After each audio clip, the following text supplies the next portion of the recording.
Assalamualaikum warahmatullahi wabarakatuh. Perkenalkan, saya Fitri Andeliani. Saya di sini akan memaparkan salah satu materi dari mata kuliah Sosiologi Kependudukan. Sebelum jauh membahas kepada pokok materi, saya akan memaparkan pengertian apa itu kependudukan dan apa itu kemiskinan.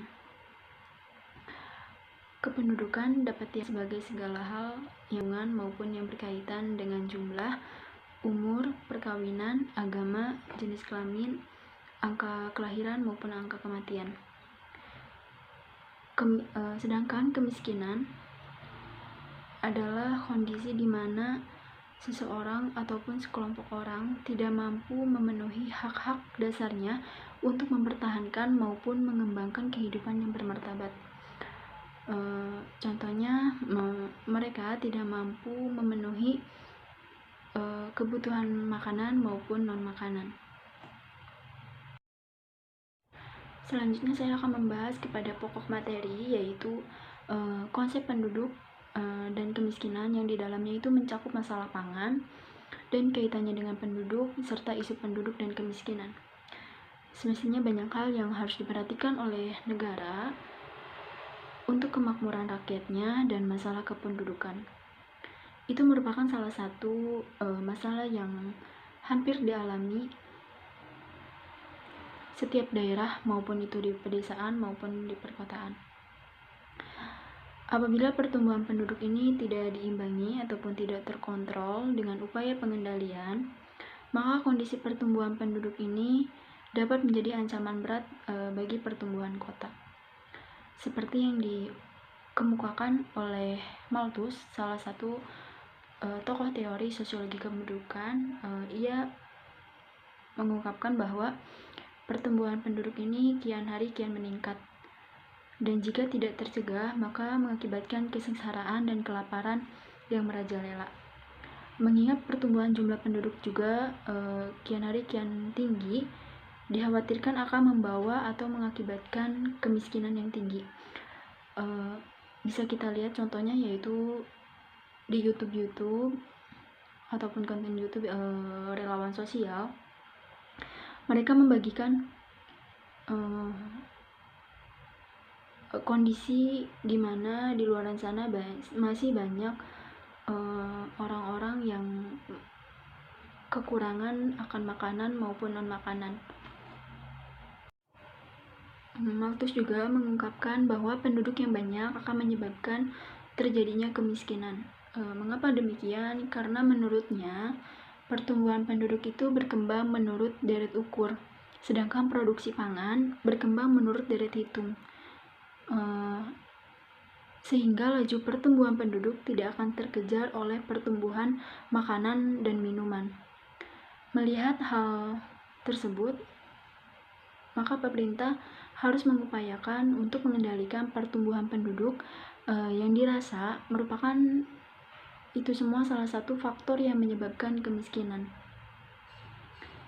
Selama ini, pertumbuhan ekonomi yang tinggi merupakan salah satu tujuan pembangunan yang harus dipenuhi sebagai landasan pembangunan. Tanpa adanya pertumbuhan ekonomi, maka pertumbuhan di segala bidang tidak akan tercapai dengan baik itu kondisi penduduknya maupun kondisi sosial maupun kondisi ekonomi. Hal ini terjadi karena tanpa adanya kondisi ekonomi yang memadai, sebuah negara, sebuah kota, sebuah desa, ataupun daerah akan selalu memiliki lingkup pemikiran yang sempit dalam menyikapi kondisi yang akan datang. Namun, dalam hal tersebut, dikhawatirkan peningkatan kegiatan ekonomi ini akan memberikan pengaruh yang kurang baik terhadap lingkungan, di mana pada dasarnya lingkungan atau sumber daya alam merupakan salah satu faktor penting dalam mewujudkan kesejahteraan masyarakat. Melihat hal tersebut, yang menjadi permasalahannya seberapa besar dan kuat hubungan pertumbuhan penduduk, kemiskinan, dan pertumbuhan ekonomi terhadap kualitas lingkungan. Kemiskinan menurut Todaro pada tahun 2000 ia mengungkapkan bahwa kemiskinan yang menimpa penduduk tidak hanya di pedesaan saja, melainkan di perkotaan yang berada di pinggiran kota ataupun kampung-kampung kumuh di pusat kota dengan berbagai macam mata pencaharian seperti penyapu jalanan, pedagang asongan maupun pedagang kaki lima, kuli kasar ataupun usaha kecil-kecilan. Kemiskinan tidak hanya dialami oleh masyarakat pedesaan karena masalah sempitnya lapangan pekerjaan. Akan tetapi di kota besar pun penduduk miskin ataupun penduduk yang kurang mampu memenuhi kebutuhannya sudah banyak terlihat oleh kita semua dengan karakteristik jenis pekerjaan yang minim, keahlian, serta pendapatan yang rendah.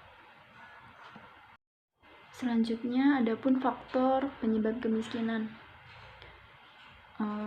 Penyebab kemiskinan dapat dipandang dari sisi ekonomi.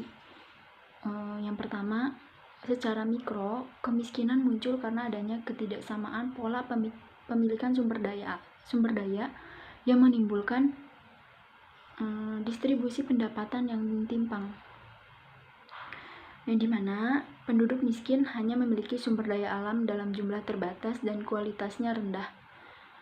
Kedua, kemiskinan muncul akibat perbedaan dalam kualitas sumber daya manusia, yang dimana kualitas sumber daya manusia yang rendah berarti produktivitasnya pun ikut rendah, yang pada gilirannya pendapatan upah pun ikut rendah. Rendahnya kualitas sumber daya manusia ini karena rendahnya pendidikan. Bisa kita bedakan bahwa seseorang yang memiliki pendidikan tinggi, banyak kita lihat bahwa kehidupan mereka sangat tercukupi. Sedangkan seseorang yang memiliki pendidikannya rendah, dapat kita lihat bahwa kehidupannya pun sangat kurang memadai. Yang ketiga yaitu kemiskinan muncul akibat perbedaan akses dalam modal.